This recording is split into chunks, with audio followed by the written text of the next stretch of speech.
Everybody, good morning. It looks like RKT did beat earnings yesterday by a ridiculous amount. They did announce a special dividend of $1.11 on March 9th per share that you hold.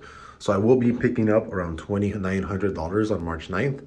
I will be buying back the calls that I sold expiring today for the 23 because they are in the money and I don't want my shares to get called away. So I will be purchasing them all back today, more than likely at like a $500 loss, something like that. So I will be losing like maybe a couple $100 on this. Nonetheless, I will be right as market opens. I will be seeing if there's a small dip in RKT to buy back all my calls.